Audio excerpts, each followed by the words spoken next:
Khunai magi saukhat pigi thak lain khangi hairabadi lamdam madugi culture wangang sangang nat ki lining lai shon amadi Masanasing yenglaga khangmangami hainai Manipur lamdam asi culture amadi tradition da aduki matik saukhat li hainarami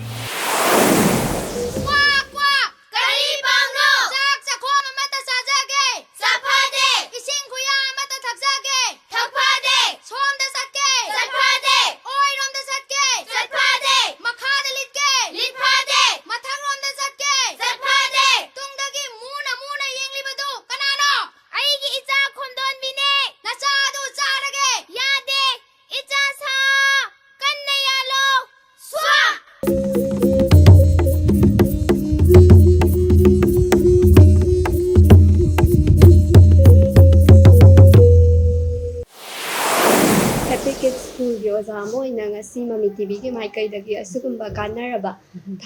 thaina dagi chatnarapa Eikhoigi Enat ki mangluragadaba masada mayambu angangsingda amuk hanna utpiba khanghanbiba program ama lakpibase yam nungaijai school ki maikai dagi su nungaiba phongtokjari aduga angangsingdasu mokhoina amukta udriba Masanasing mokhoida nauna ngasi khangbasida moidasu yam harauba poe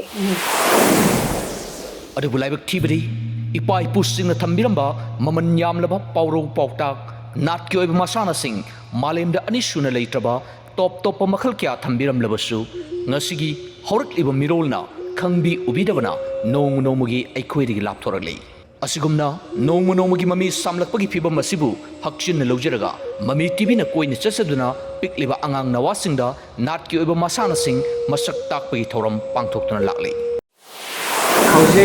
Manipur layriba private government school ayambana sahi khudingi annual sports pangthoi ba annual sports asida anamana sport events sing ase football gumba cricket gumba tug of war thauri singna bagumba chapok thubai gumba musical chair athletes lamjen chen bagumba adugumba event na anambana su tawe aduna masi akoigi indigenous game asi akoina sports event ama oina school asidagi any school in the state amadagi hektamak indigenous game asi competition game ama oina lauraga school gi annual sports meet kuma pangthokpa matamda saruk ama yauna event ama aptaragadi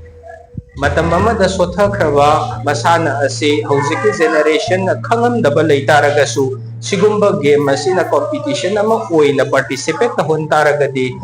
masige game asi indigenous game asi soidana Manipur da revive tawrakani haibagi thajaba leijai masi school natraga kids center singda satuna pangthok chabana Masanasing gi oiba chapsaba physical leiting amadi sanabagi mawong matauda pikliba angang sing oibana khudong chadaba kaya mayok na jai masigidamak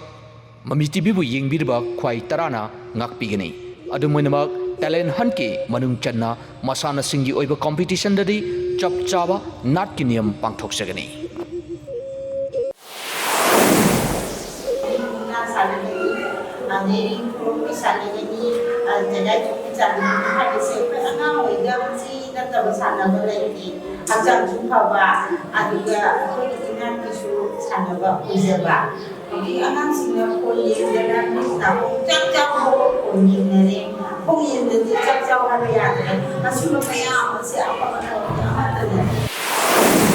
Taruk yabining mahiroi sangsingna pizariba contact number asida pau phobirao aduga tasingna school amada lairi khakthana angangsingda Eikhoigi mangthraba akhoi natki oiba sanaba Masanasing asisu akhoi yokhatpa darka tai haibagi akhoi pandamda lairi khakta udabida angangsing sida masana asisu tambibagi akhoi khudong chaba ama pijaba oin loinana ngasi mami TV na maya mafam khudingda akhoi chatlaga hairiba thawram ase akhoi pangthok jabani ojana ngasi support tawbirabu kidamakta Eikhoigi staff khudimangnasu support tawbirabu kidamakta hangai leitana thagatchari thank you